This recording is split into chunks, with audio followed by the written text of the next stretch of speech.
I'd like to welcome you all to Cord Connects. Dan Egan and I really enjoy putting this on every month. Thank you very much, Megan, for all the work that you're doing behind the scenes to make this all work. Today, I would like to introduce to you Doctors Alexis Pelletier-Buie and Liz Worley, both assistant professors and at respectively, Dr. Pelletier-Buie is at Cooper Medical Center and Liz Worley is at Hershey, Pennsylvania. And they're going to talk to us about preference program signaling in emergency medicines, guidance for programs. The idea is they will explain to us what this means as it's about to affect all of our lives.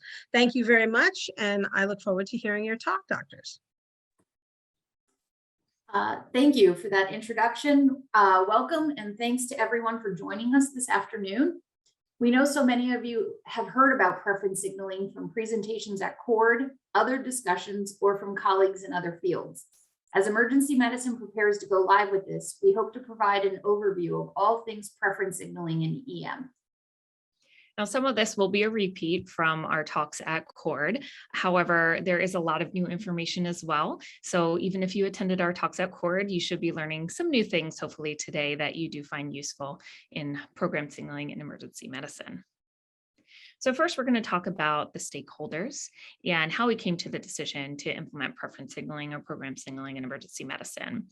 So while the idea first came out of the Cord Application Process Improvement Committee about a year ago, the actual decision really was a year-long process, and it involved multiple committees and multiple EM organizations representing the various stakeholders in the emergency medicine residency application process. What we did is we looked at the data from the specialties who have already participated in preference signaling. We also administered surveys to program directors and EM residency applicants on their opinions regarding preference signaling and had various discussions.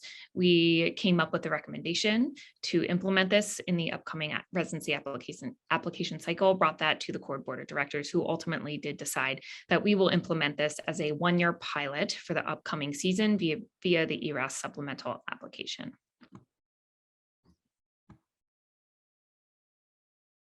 So let's take a minute for a brief recap of preference signaling. We all know how difficult it is to screen applications and read detailed files, and we're not the first or only field of study to deal with this issue.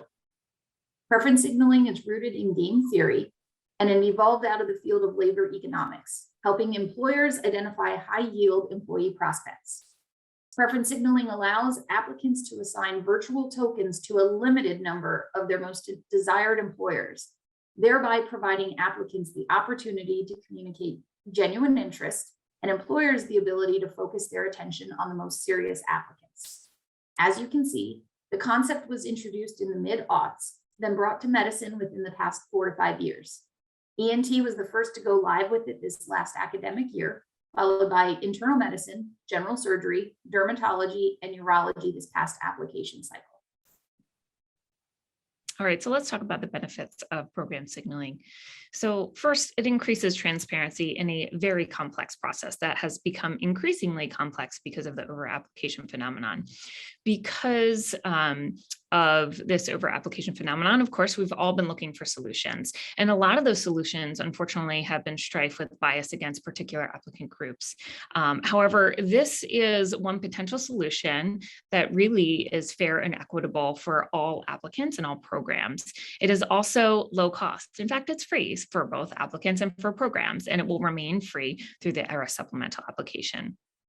It's easy, it's low effort for both applicants and programs. It only takes a couple clicks for applicants, even though, yes, they do need to spend some time doing some research about programs ahead of time. But for the program side, really only requires you to look at one additional small yes or no on the actual applicant's file. We know from ENT's experience that it has allowed lower quartile applicants more visibility. It has really benefited this group even the most in gaining interviews. And from the program side, it has helped attract programs' attention to applicants that maybe they wouldn't have otherwise considered. Maybe they thought they were out of their league, or for geographic reasons, or many other reasons they wouldn't have considered that applicant. Other advantages We're hoping that it's going to decrease that extra communication, all those love letters that programs and coordinators receive at the beginning of interview season, and hopefully the amount of time that's spent and energy that's spent in responding to those emails. We're hoping that it will relieve interview congestion in the very beginning as everybody scrambles to fill up their interview slots and then later cancels as they get the ones that are more desired. Hopefully, applicants and programs can find their matches earlier on in the season to prevent a lot of this. And we're hoping if this program is ultimately successful, it may curb over application in time. A review of the ENT data from the 2021 match cycle demonstrated that almost every non-military program received at least one signal, and the majority of programs ranged from 7 to 15 signals. About half of all programs utilized preference signaling during the application review process or as a tiebreaker between similarly matched candidates. A small percentage used preference signaling to build their rank list, and one program even required a signal before they would even offer an interview.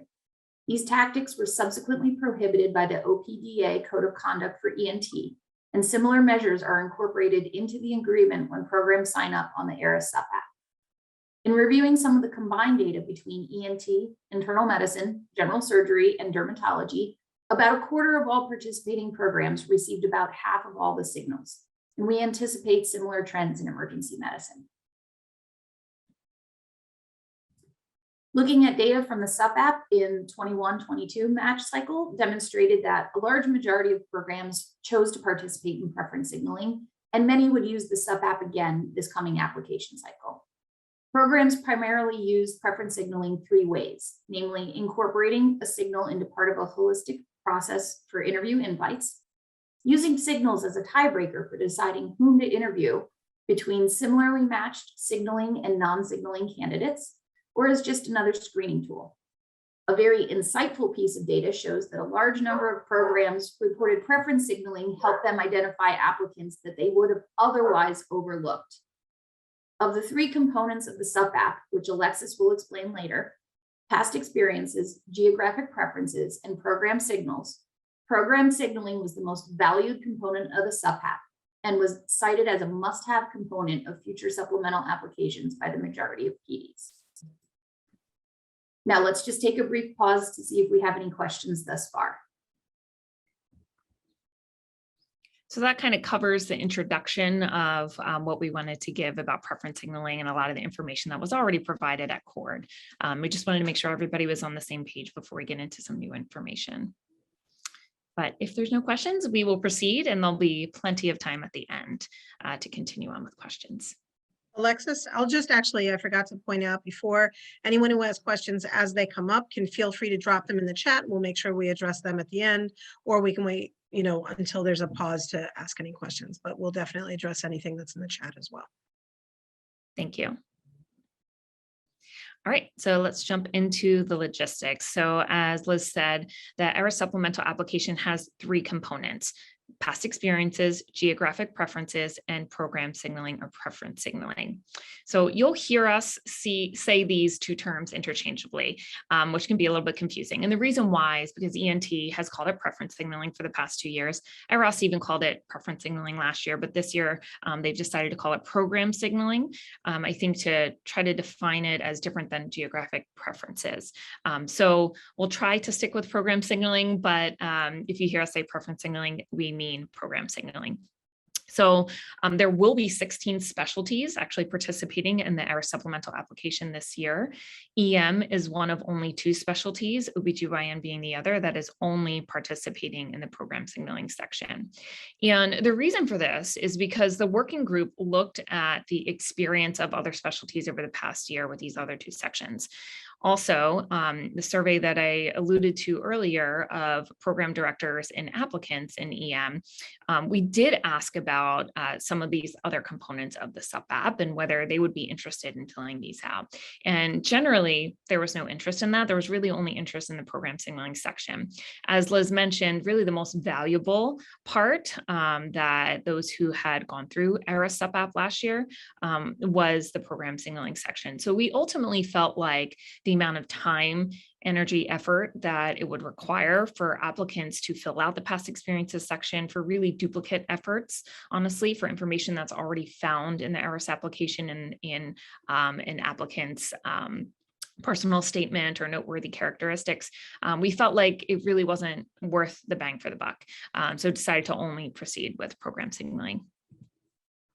So for the advisors who are on the call, I do want to cover how an applicant will access the SUP app. So when they go into their ERIS application and they save or apply to a program in one of the participating specialties, they will receive an invitation email when the ERIS SUP app opens on August 1st. They will have until September 16th to complete their SUP app. So they will receive several reminder emails during this time until they click the submit button, and they can edit and save their choices as much as they want. But as soon as they hit submit, their selection is final. They will get a confirmation email after they hit submit, and no changes can be made after that. So it doesn't matter if they hit submit on August 1st or September 16th, everything is final after they hit submit. So each applicant will be given 5 signals, up to 5 signals to assign to programs. How did we get to 5? Well, a calculation incorporating average number of applications and the number of programs in EM suggested 4 to 5 signals would be optimal to ensure the adequate number of signals while still retaining value for each individual signal. ENT initially piloted preference signaling using a similar number. We believe that 5 signals provides a reasonable balance between the number of available programs and applicants. While we cannot control what applicants actually do, we are advising applicants specifically to not signal their home programs or the programs at which they do away rotations, as these have traditionally been high yield in terms of generating interview offers. Similar guidance was given to applicants by ERIS with the SUP app this past year, and is included in the ERIS SUP app guide, as well as our own specialty guide. Upon review of data and feedback from this match cycle, the number of signals used in EM can be reviewed for future years. When applicants and advisors were polled by ERIS after using the SUP app earlier this year, you can see the top factors that applicants considered when determining which programs to signal. Specifically, alignment of a program's strengths with their own personal career interests, location of the program or geographic preference, and the strength of the program's clinical training. This past match cycle, via ERIS and the SUP app, applicants were advised to consider the strength of their application, their ultimate career goals, and their personal circumstances, and compare that with the relative competitiveness, mission, and goals of the programs to which they were applying. And they were advised to work with advisors, faculty, and resident mentors. They were also directed to available resources as they considered where to signal. And finally, applicants can also consider signaling programs in which they had a particular interest that was not evident on their application, such as geographic preference or interest in a particular area of research or something specific to the program's mission or focus. You can see here additional strategies for signaling utilized by applicants and their advisors using the SUP app this past year. Because program signaling is so new and there is such a paucity of data, there is no correct ratio or target for signaling a certain number of reach or safety programs. About 70% of applicants chose programs that they were truly interested in.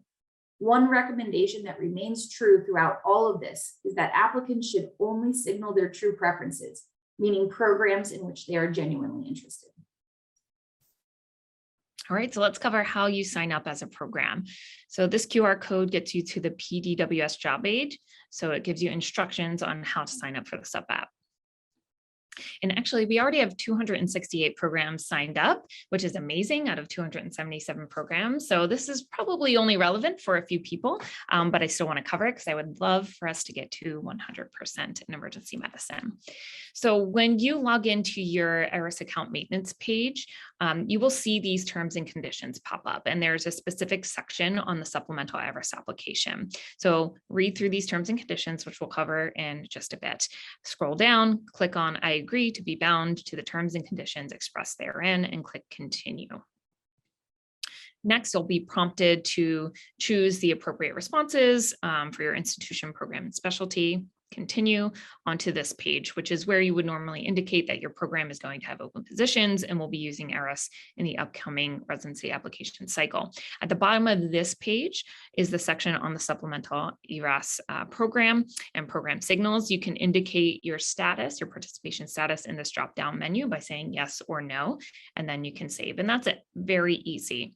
Now, if you're one of those programs who, I don't know actually if there's anybody who said no, but if you did and you want to change your response, you can do so. You can go in until July 1st and change your response. After July 1st, though, your selection is final. You cannot change your response. And that is because we want to give applicants as much time as possible to review the participating program list, and then make sure that any programs that they do send a signal to aren't going to be suddenly removed from that list. So if you do decide to change your mind, though, before July 1st, you can just log into your ERAS account maintenance page again, go to ERAS 2023 participation, scroll down to supplemental ERAS information, and then change your choice in the drop-down menu. Okay, so the AAMC has defined what is considered appropriate use of program signals and prohibited actions as well. And this is what is in that terms and conditions that I mentioned. So specifically, they do not want you to disclose the identification of applicants who signaled you. They do not want you to ask applicants if they participated in signaling or which programs they sent signals to. And this makes sense. It's very similar to our other match rules, right? You're not supposed to be asking applicants where else they applied to, where they're going to be ranking programs. So very similar. They're also requesting that you do not share how many signals you received, except for research and evaluation purposes.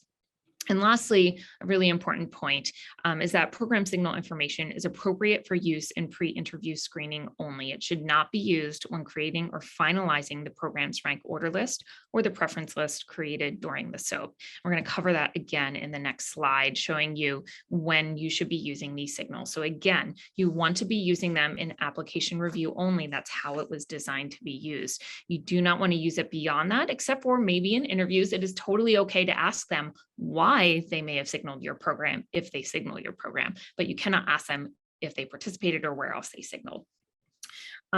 So the reason for this is, as we know, applicants' preferences change. They change from the time that they apply to the time that they submit their rank order list, just like our preferences change after we actually meet an applicant. And so using a signal in a way other than it's intended is really really not wise and is not accurate. So we don't want to be doing that. We just want to be using it for deciding who we actually want to interview.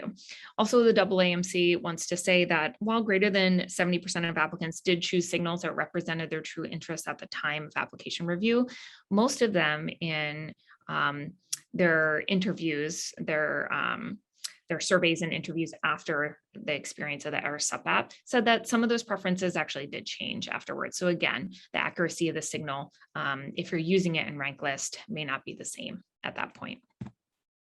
So how should you use the signals? And what are some other general rules, best practices? Do not overweigh the signals. So this should not be the be all end all, right? It's only one small component of the applicant's overall application. You should not be using signals to screen out applicants. So we specifically chose 5 signals for our specialty because we wanted to make sure that our specialty was still going to be interviewing applicants who did not signal them. So the vast majority of programs will still be interviewing and ranking individuals who did not signal them. So again, do not use it to screen out applicants, but just to help you identify those who are really interested. Also, don't assume a lack of a signal means a lack of interest. There may be many reasons why you did not get a signal. Maybe they didn't participate. You don't know that based on what you are seeing on your screen. Maybe they're a home student or student performing away rotation. You probably know that one. But maybe, just maybe, the advisor told them not to signal your program because maybe your program is super competitive and the advisor was worried that their signal wasn't going to hold as much weight for your program and maybe they should utilize it in a different way. We have no idea how advisors are going to advise students to use their signals. We are trying to be as consistent as possible in our own advisor guides and applicant guides on our website. But again, this is our first year doing this. We don't know how it's going to play out. So just don't assume a lack of a signal means a lack of interest. And lastly, be transparent with applicants on how you plan to utilize signals. You may want to post on your website that you will be participating in program signaling and how you plan to use those signals. So let's take a look now what it will look like in PDWS.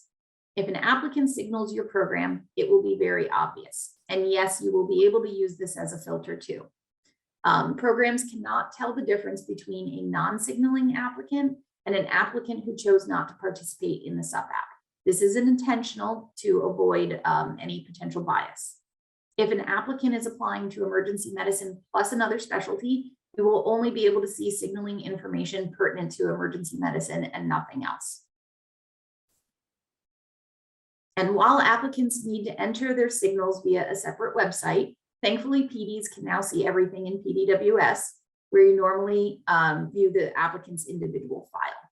Since applicants assign their signals earlier, this information will be available at the same time applicant file review is available to programs starting on September 28th. In PDWS, on the applicant page, it's very easy to see if an applicant signaled your program. If your program is signaled, expect to find a yes. This is what it looks like if your program is not signaled. The category will essentially be left blank. If there is no signal, remember, it means one of two things. Either the particular applicant did not signal your program, or this particular applicant chose not to participate in the sub-app for whatever reason. And you should never be able to figure out the difference between the two. And as I said earlier, you will be able to filter your applicant pool using signaling. Select supplemental application for your filter category, then select program signal. Then select condition equals and select yes. This should generate the list of all applicants who sent a signal to your program. Unfortunately, while you can filter to see which applicants signaled your program, you can't remove or hide the signaling field on an individual application. So your interviewing team members will see this information later on if they're looking at the application. ARIS is looking into changing this for the future, but they can't change it for this application cycle. All right, so if you want some additional resources to share with your applicants, or if you're an advisor and really would like some more resources, ARIS is a great source for that information. So you can get to their website from this QR code. They have a general sub-app guide, which our working group did have the opportunity to provide some input into, and various other resources as well. They are holding their own webinars. They've recorded 2 of those webinars and posted those for applicants and advisors. There is an upcoming webinar for program directors, and that's on June 14th. You can sign up through the ARIS website. You can also sign up through our own personal website, which I'll show you next. Some other program director resources are not currently up on the website, but we are in the process of working with ARIS to update those resources to be relevant for this upcoming year. So those should be available in June, so very shortly. So keep your eye on the ARIS website for all of these resources. As I mentioned, we do have our own website in emergency medicine, our own webpage, I should say, and that's on the CORD website. It's very easy to find. You should find it under resources. If you just go to the homepage, then click the down caret next to resources, it should be right there. You can also get to it from the CORD Application Process Improvement Committee webpage. It's also on the very first webpage as news and updates. So many ways to get to this information. We are right now finalizing our own applicant and advisor guide, and just making sure that all of our EM organizations have the ability to approve it. We're hoping to have that up on this website next week. So just again, keep an eye out for that. So research into program signaling and feedback from applicants and programs will be critical in evaluating this process. The continued use of program signaling, as well as the format for future iterations, can be adjusted based on outcomes and feedback. ARIS has a robust research plan, some of which we will review shortly. 2 members from each specialty will sit on the ARIS Research Working Group. Alexis and I are the 2 members for emergency medicine. We'll have the opportunity to serve as the voice for EM for research that relates to all specialties participating in the ARIS sub-app and for research specific to emergency medicine. As EM's representatives, we also have the task of identifying collaborators for research that may be specific to EM or may require more program data. All right, so here's a list of ERIS's guidelines surrounding research into preference or program signaling. So they learned from their experience with the SVI, and they are no longer requiring us to reach out to them to gain approval to perform any research. So this list here, honestly, is just a very common sense list of things that you would normally do for research. Now, while it's not required for you to reach out to perform research, I do highly suggest, if you have any research ideas, to reach out to Liz and I, because we want to make sure that we are linking like-minded individuals so we can get multi-program studies, multi-organization studies, so that we can make sure we're not duplicating efforts, and also so we can connect you with the right people at ERIS with the data that you may need. So we are all here to hopefully improve the residency application process for everybody. Liz and I have no specific agendas. We're not getting paid to do this at all.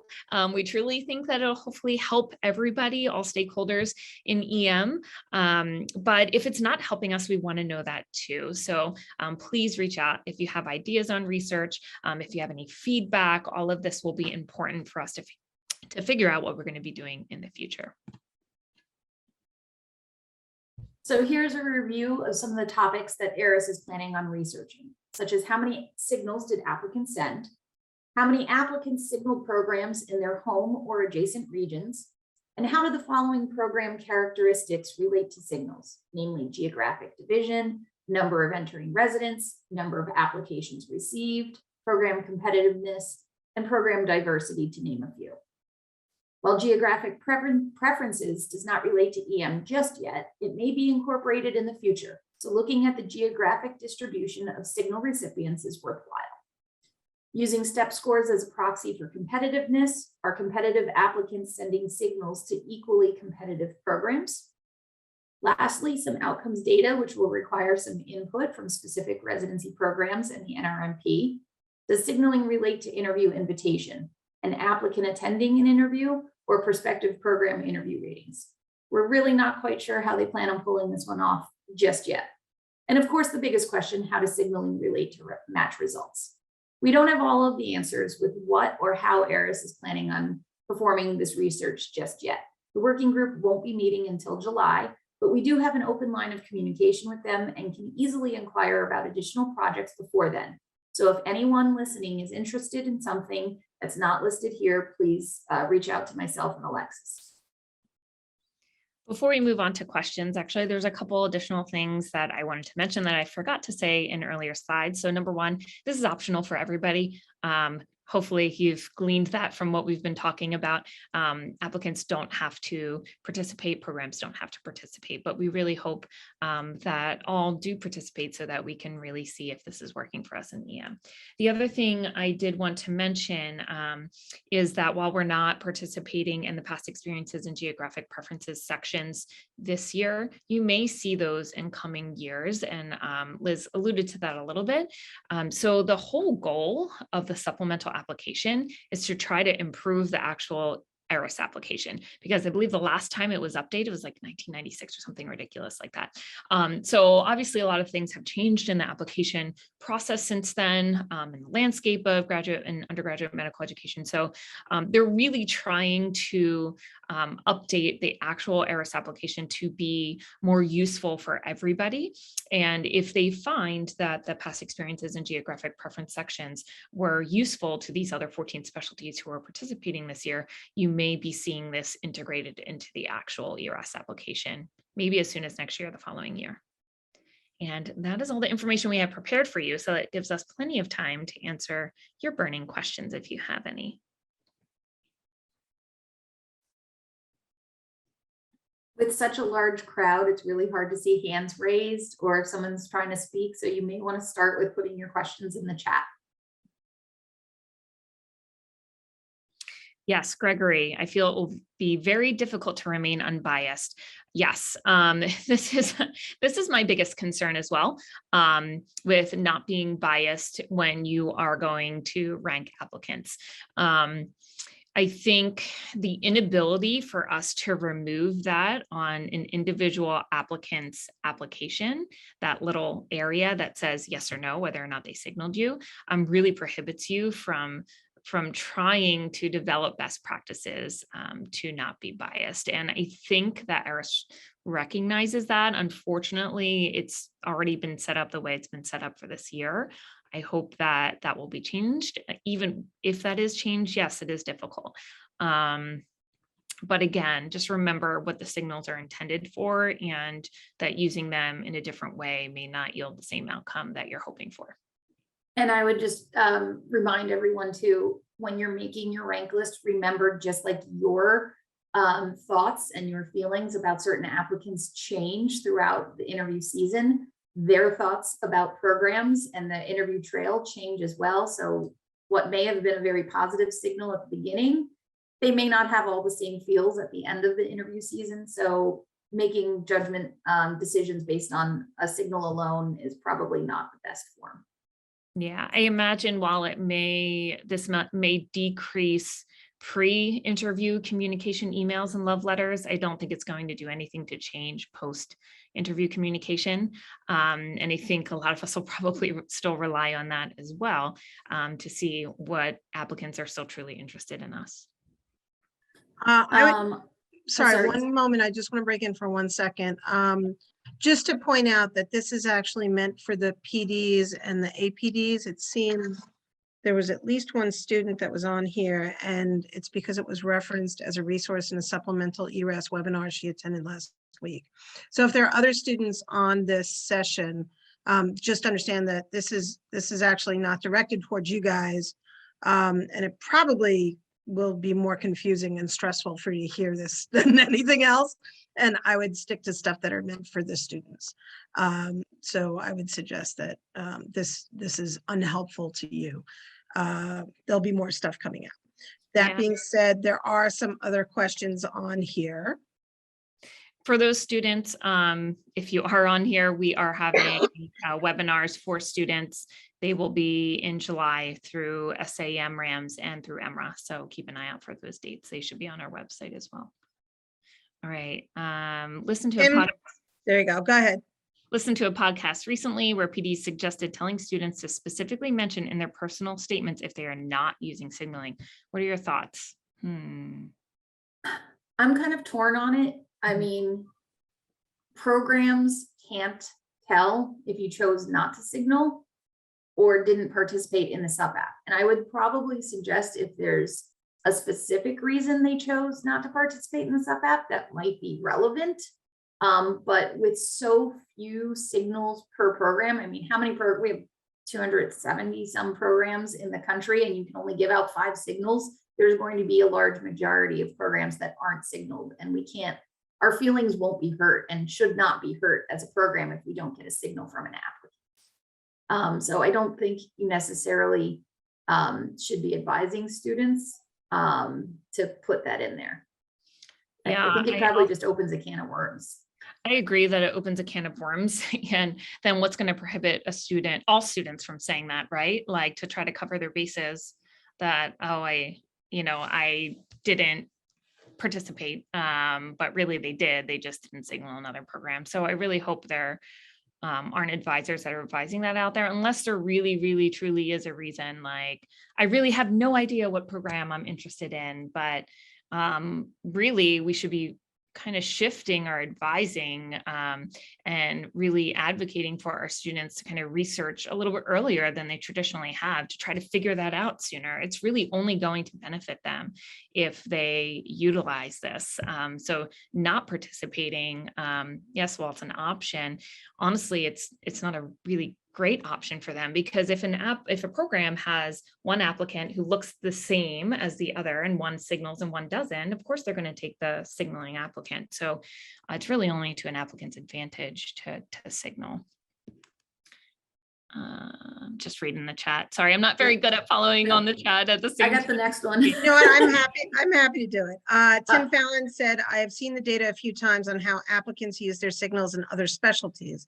Is CORD or another EM group going to make any formal recommendations about how they should use signals in EM home program, away programs, combination of reach and safety? Yes and no. So yes, the formal recommendation is do not use your signals at your home programs and do not use your signals at programs at which you did an away rotation, just because traditionally it's not 100%, but they're very, very high yield in the past in offering interviews to those applicants. In terms of reach and safety, we don't have specific numbers because we don't have any data for EM yet. ENT's only gone through this 2 cycles, and I'm not even sure they have a strict recommendation for their specialty. I think the best advice is to have applicants send programs where they would be happy to match, whether it's a strong, very competitive program that they're very excited about, whether it's a safety program, but they're still really happy to be in that geographic region or whatever their thought process is, but that they should reserve their signals for places where they would be happy to match regardless of reach, safety, or in between. Agreed. Yeah. If we're talking about pure statistics probability, we should also be advising students to not waste signals on places that they're really not going to be considered. And we do include this in our own EM guide. So some examples, maybe there's a program that advertises or that admits on EmeraMatch that they do not consider anybody who has a step score below 210. Well, if that applicant has a step score below 210, it's probably low yield that they'll use a signal. Should they absolutely not use that signal if it's their dream program? I'm not saying that. I'm just saying if they want to maximize their chances, it may not be beneficial for them to use all 5 of their signals on programs that all filter out somebody with a step score below 210. Similarly, if a program is not going to accept a COMLEX and a student has only taken a COMLEX, it would be silly for that student to waste a signal on a program that's not going to consider them otherwise. And then what falls in the other category is programs where applicants feel pretty darn sure that they're going to get an interview. And that's kind of where the home and away rotations kind of fell. And that's why we decided in EM, like, if you're pretty sure you're going to get that, then don't use it. So it is 100% a recommendation though in EM. It is in the ERAS guides. It is in our EM applicant guides that applicants should not be signaling their home rotations, should not be signaling a place where they completed an away rotation in EM. The only difference, the only subtlety there is, did they perform an away rotation in an EM subspecialty? So toxicology, ultrasound, PEDS-EM, et cetera. We didn't provide any specific guidance on that because I think that is not as much of a sure thing. For some programs, they may automatically offer interviews to all of those applicants. But I think for a lot of programs, you probably don't have as much face time with program leadership in those subspecialty rotations. And so I don't know that it's as high. I don't know that it's as high of a probability of you getting a rotate or an interview automatically at a place where you perform the subspecialty rotation. So for those, we're recommending that, that applicants work with their advisors in determining, like, if they really love that program, then maybe it makes sense to still signal those programs. There was a question by Christine Kolstad. I'm not sure I understand it exactly, so I'm going to read it as it said, and then perhaps you guys, I got a new rephrasing. On the AAMC webinar, they suggested that students should match their signals to programs where they're considered competitive. It is difficult to know if they are for many programs. Is 50th percentile students with average scores and SLOs, SLOs, and how can we help advise them to match appropriately with the signals? Yeah, so there are actually a lot of tools available to medical students to kind of help them figure out where they fall in terms of competitiveness. So of course, EmeraMatch is a really great one to first take a look at whether or not they fall into any categories where they would be filtered out of consideration. So we already mentioned board scores, COMLEX scores. Another thing is like visa status for our IMGs. So that's kind of the first place to start. And then Texas STAR and the WMC Residency Explorer tool, I think get a little bit more into the nitty-gritty details of what each program's current residents look like. So average board scores, the number of research experiences, the number of volunteer experiences, et cetera. So while it's not perfect, it is one way to start. It is one way that one way we can direct students to try to see, do their numbers and do their experiences in general kind of match up with the programs that they are planning on applying to.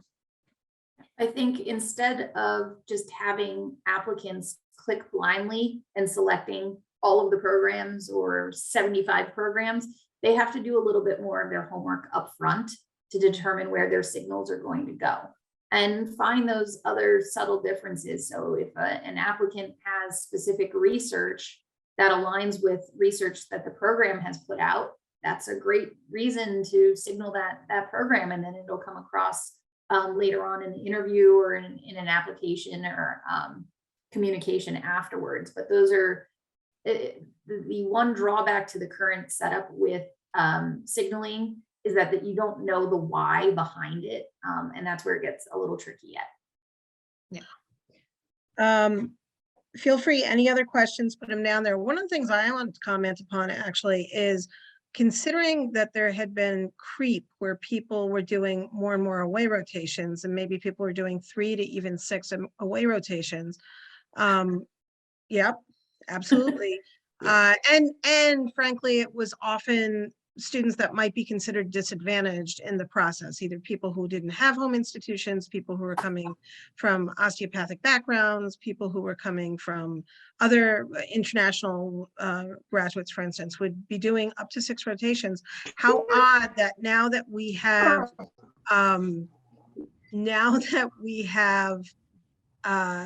stated that we should limit their rotations to 2, now we have 5 signals to hand out. So it almost feels like it's a duplication of a similar level of interest. I don't know about that. So, there's a big difference between being able to assign signals and being able to perform away rotations. There's a lot of bias or there's a lot of people who just can't perform those away rotations for one reason or another, right? Maybe they don't have the money to go to another city to do that. They can't travel. Maybe they don't have access to mentors or access to people to help them get those rotations. So I don't know that I see it in the same way because I feel like allowing every single applicant to have 5 signals is really kind of equitable. And thankfully this year, I think one of the big concerns initially when choosing the number of signals and choosing the guidance as to whether or not they should signal home and away rotations, but we weren't sure if applicants were going to be completing more away rotations. Thankfully, CORD did come out with a statement saying that we should be advising applicants to do basically the same thing that they did last year, 2 EM rotations, and that's it. So whether that's 1 home and 1 away or 2 aways, only 2 rotations, so that hopefully, again, makes this pretty even across the board with how many places people essentially get to send signals to. So you get your 2 rotations, those are essentially 2 free signals, and then your 5 signals through the sub app. Yeah, I think the signaling helps level the playing field. Everybody having the same 5 signals. And I think the best advice for those applicants who otherwise would have been looking to do 3, 4, 5, or 6 rotations is that they need to be very strategic as to which programs are competitive for them. Are they competitive enough for the most competitive programs in our country, or do they maybe need a more of a safety approach? But that's them doing their background homework, unless they apply to every single program in the country, which I do not advise. Greg Reingold adds, I'm hopeful that we will use this as intended, especially with the record number of programs that SOAPed. And he also expressed concern about people who are using filters specifically based on COMLEX score, that creates bias. I would agree. I mean, that's the whole point of the program agreement. We're holding ourselves to a higher standard and applying by that code of conduct, so to speak. What people are comfortable doing, and can they sleep at night after the fact if they use it not as it's intended. That's really on them, and we don't necessarily have a way of tracking that, but I agree with you completely that we want people to use this as it's intended. That way, when we go to evaluate it and get feedback, we have as much accurate data as possible to base future decisions. And So, go ahead. Sorry, Alexis. as far as the comment on filtering based on COMLEX only, the unfortunate truth is that it happens. Yes, it's biased. It is what it is, unfortunately, though, and it happens enough that it is a filter in EMRA-Match. And so we do have the responsibility to advise our students appropriately that if they only have a COMLEX and a program is advertising that they only consider USMLE, an applicant deserves to know that. An applicant deserves to know that they probably should not be using a signal at that program because that signal would be low yield. Yeah. And to summarize one of your other important points, this is about signaling for interviews. This is not signaling for ranking, because that came up with another question that was sent to me as well. So this is about interviews, not eventually for ranking. And hopefully provides a more equitable way to express your interest that allows others to have exposure that they might not otherwise have if they are a similar candidate to another candidate who is not signaled. I don't see any other questions. If anybody wants to unmute, if they have a burning question, then I would certainly welcome that, or if there are more in the chat. I do want to thank you very, very much. I know this is a work in progress, and that converting us all onto the right page by July is going to be super fun for you guys. But I do really appreciate you reaching out and being willing to do this talk today, and get as many of us on page as possible. So thank you very much. You are getting thank yous, and thank you so much. Thank you for leading this important work within our society. Thank you very much. Lots of people are saying thank you. And so I just want to share my thanks, as well as Dan Egan's thanks for you doing that. So our information is here. If you guys have any additional questions, feel free to reach out. I'd be happy to answer any questions that you may have. And again, please, please, please send any feedback, concerns. Again, it's a work in progress, and we're happy to call it quits if it's not working, but we want to make it useful for everybody. So please, if survey comes your way, fill it out. If you have the opportunity to participate, please do so, and just let us know how it's going. Thank you guys for so much for having us and letting us be here to give you this information and answer your questions.